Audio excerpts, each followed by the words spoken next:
My name is Ulf Holmberg, and I'm going to talk about the Global Consciousness Project's data and sentiment. This is an interesting topic that has been interesting me for a long time. So I'm going to begin with discussing how I try to attack this problem with the GCP data and how variables that it might affect out in the world. I begin by saying that might be some unknown statistical quantity out there, something that's causing the GCP data to react and also going to cause other variables to react. So there's going to be some testable intersection there. So say like there would be a very significant effect causing the GCP data to react. That would probably also cause stock markets to react, which is something that I've been looking into as well to try to verify the GCP data hypothesis.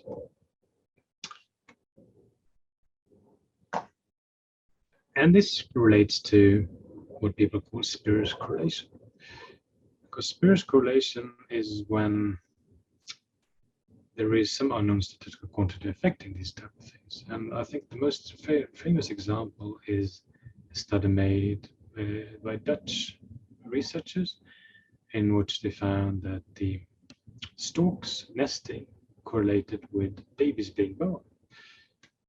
I suspect that most people say that these are totally unrelated events. Storks nesting and babies being born are unrelated. But there is a correlation there, and that is because of the spring, obviously. So that is the actual causing effect here. So that's the whole idea here. There is something causing it. It's not, I say, the GCP data causes stock market returns or stock market returns causing GCP data. I'm saying that they might actually be caused by something else entirely. That's how I attack the problem and try to find testable intersections. Now, I published a paper in 2020 called Stock Returns in the Mind, and I published in the Journal of Consciousness Studies, in which I found these correlations for a large number of countries and markets in the Americas and Europe and in Asia. And it was strong results that said like, oh, this type of intersection actually exists. So when stuff happens that affects the GCP data, that thing is also going to affect the stock market returns. So there you go. You found this verifiable intersection. And then I published another paper in 2021 in which I revisited the stock market returns in the mind, in which I dig deeper into the data and try to find these elasticities, what's actually causing it. And there was hints in there that it was actually caused by market sentiment. And then I made a study called Validating the GCP Data Hypothesis using internet searches, in which I looked into how internet search trends covaried with the GCP data, with very strong results as well. So the intersection seems to be verified. Now, expanding the scope, say, okay, so assuming this is true, what does this mean? Well, first of all, that stock market returns are affected by market sentiment is well known and has been studied extensively. So if people are feeling happy, stock markets go up. If people are feeling sad, stock markets goes down. It's kind of like it's already known. That's also related to what's called Monday effect, which is well studied as well. Now, and I found that stock market returns covary with the GCP data, and that is probably then due to the sentiment part of stock market returns.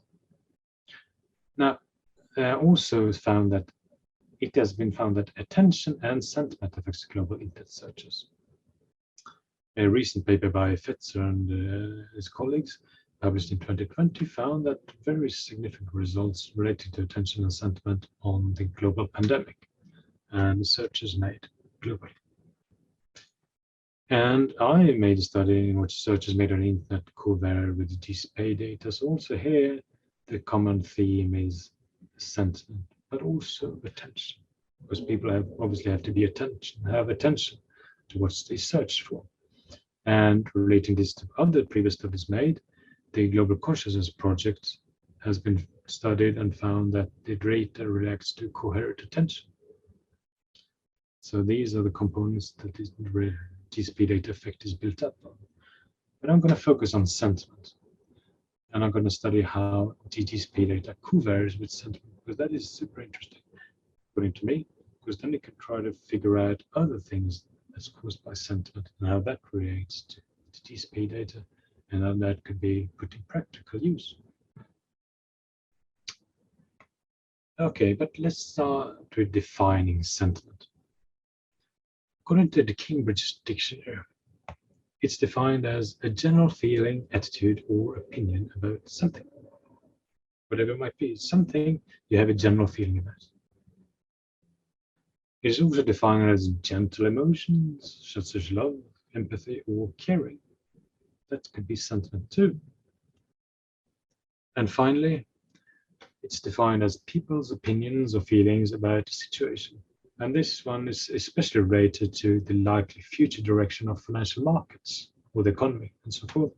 That's basically market sentiment. This last definition is something that's very quantifiable and is also something that I'm going to study. So let's do it by looking into the Federal Reserve's new sentiment index. The Fed San Francisco does a lexical analysis of economics-related news articles with the most major newspapers in the US, and then where they basically say that if it's a positive word, you give it the word a 1, and if it's a negative word, you give it a -1, and you do this for all these news articles over the day, and then you sum it up, and you can say if it's a positive value, and people are more or less happy. If it's a negative value, people are more or less sad. So you get an idea of how sentiment moves through time. And here's how it looks. You could see that economic sentiment was positive up to the 9/11 terrorist attacks, when it decreased sharply and then stayed negative for a couple of years. And then it rebounded, became positive again, and stayed there until the global financial crisis hit. And then there were some shaky periods in which the European sovereign debt crisis were part of it, of course, and then became happy again, we could say, and then a little bit volatile, and then the big pandemic came. The market sentiment went super bad. All right, so it seems to pick up the major events that one wants to study and correlate with the GCP data. So let's do it. And I'm going to do it by looking into the changes in the index and how the change and the variations in the changes in the index correlates with the GCP data, to have an idea if it's the stability of the economic system that is affected. So I take the delta, which is the change of the sentiment index, and then I square it. So I say like, here's the change, and there's the change squared. So you have a variation measure of the sentiment index. And you can see that, yeah, if the max Z reacts, for instance, and becomes larger, then you have a small effect on sentiment variance. And if you have the skewness, if that becomes a little bit more skewed, which is rather likely when the max Z increases, then you'll have a similar effect there. You have a small positive effect. But the day after, it falls back. So it kind of corrects itself. So it seems like the GCP data covaries with the variance in market sentiment. Yeah. So let's look at the bigger picture then. So if this is true, right? If the GCP data actually reacts with market sentiment, what does that mean? Well, we know that GCP data reacts with coherent attention. That's been well studied. So you could probably place it in like this in a Venn diagram, that GCP data has a lot of things, there's a lot of noise in it too as well, but it reacts to coherent attention. We could place it like this. But it also relates to sentiment. And because people are obviously attentive to the things that are affecting them emotionally, you could have an intersection there as well. And then that's probably where you could place the stock market returns in this sense as well. And you could do the same with infinite searches. There is going to be an intersection between sentiment, attention, and GCP data, all of it. And that's probably what we can see and what's causing these correlations to exist. Now, how to study that is not super easy, but you could do it by something that's called a factor analysis. And that is, you could say like, okay, there is some latent factors out there, some latent factors causing the data to materialize. And I'm going to call it factor A, factor B, and factor C. Factor B could be sentiment, factor C could be coherent attention, could be something like this. Now, the GCP data might cause all of these, and then they will cause these variables to materialize. Could be stock market returns, new sentiment, market sentiment, infinite searches, and so forth. But the problem is that to make a factor analysis, you can't really do it like this, because that requires a lot of variables out there. And you can't really break down one variable into three. So you have to move it over to the other side and see like, well, the GCP data could be causing these variables together with the factors. And then you're going to do a factor analysis on all of them together. Sure, let's do it. So I do this, and then I identify factors, and then I try to filter out a trend, because there can be a lot of noise in that. That is because large parts of the intraday movements is noise. So you're going to have noise, and you have to filter it out. So I do this by basically assuming that the factors can be broken down into three different parts. One trend component, which is the tau, one cyclical component, which is the C, and then a pure random noise process that we call the epsilon. Now, if you write it up like this, you can say that, well, the trend component, which is the filtered series, can be found by simply applying this formula and finding the minimum tau value of this formula in every point in time. And then you would basically find a smoothest series that's not so noisy. And it looks something like this. The black lines are the sentiment variance measure. The yellow one is one of the factors, probably the one that is related to stock market returns, because it varies with stock markets very much. And then you have a blue line that seems to be reacting to coherent attention, for instance, or something else. And then you have a orange line that is more or less only GCP data. Not only, but it's the major part is GCP data that bids them. Now this is a very complicated way to make an index, and it's very untransparent. What does this really mean? So you can also do something a little bit more simpler. You can see like, okay, so you can find the correlations into different parts of the GCP data daily. And then we say like, okay, so the minimum reacts in this way, the average reacts in this way, and the maximum, which is the maximum, reacts in another way.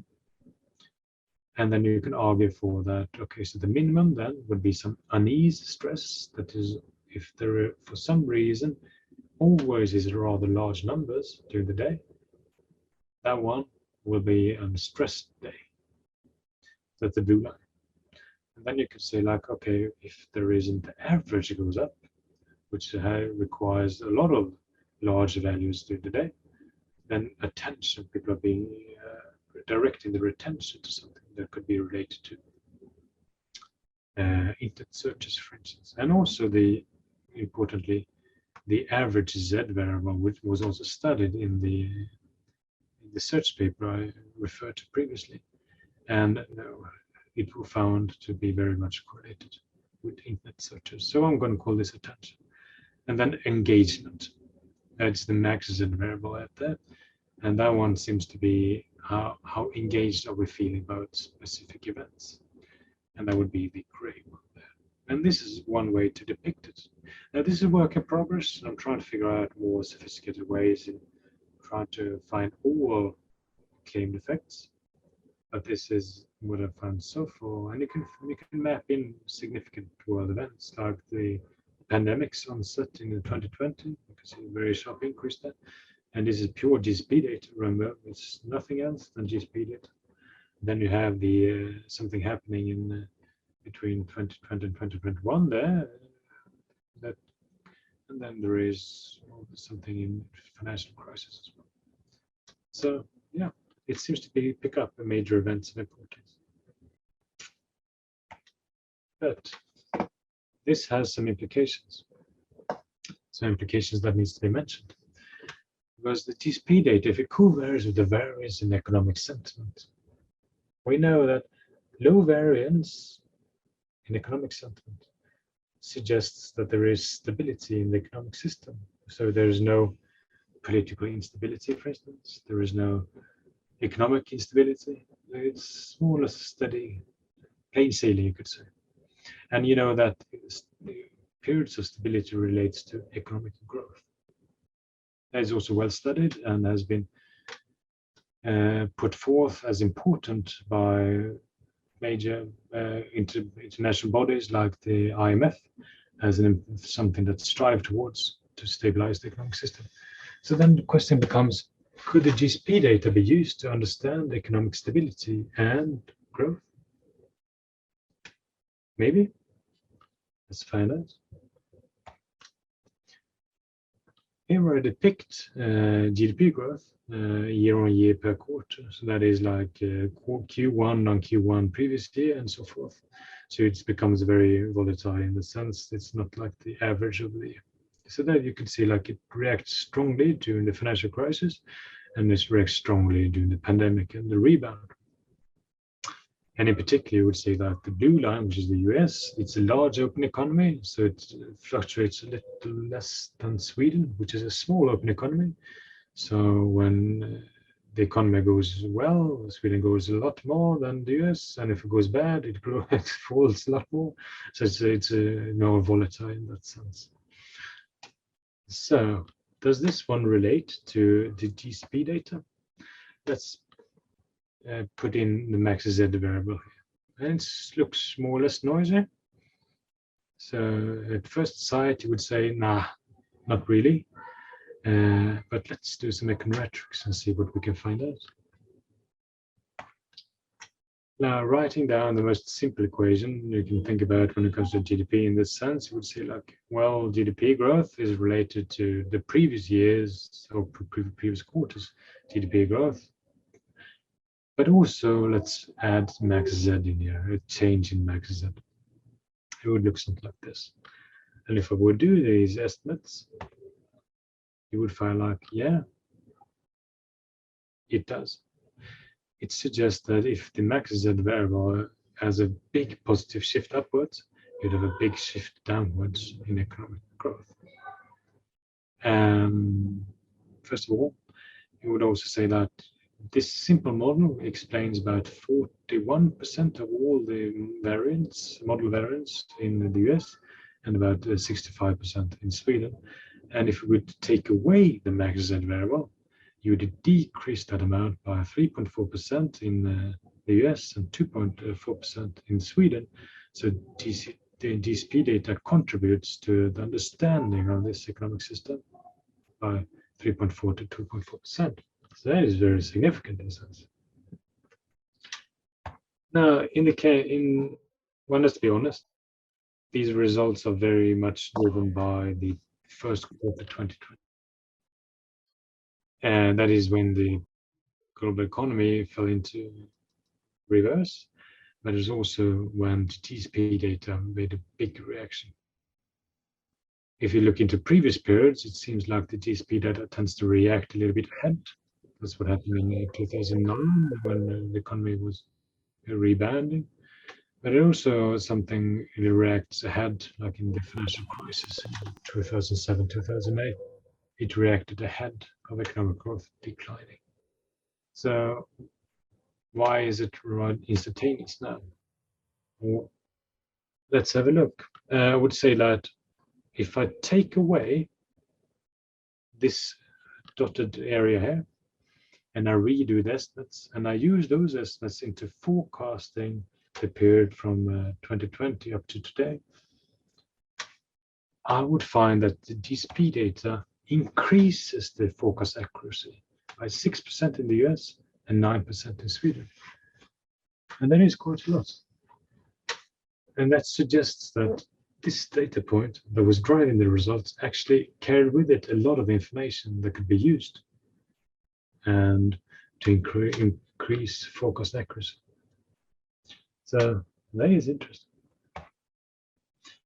Now, summing it all up, the GCP data aggregates interacts with stock market returns, this has been shown, and search is made on the internet.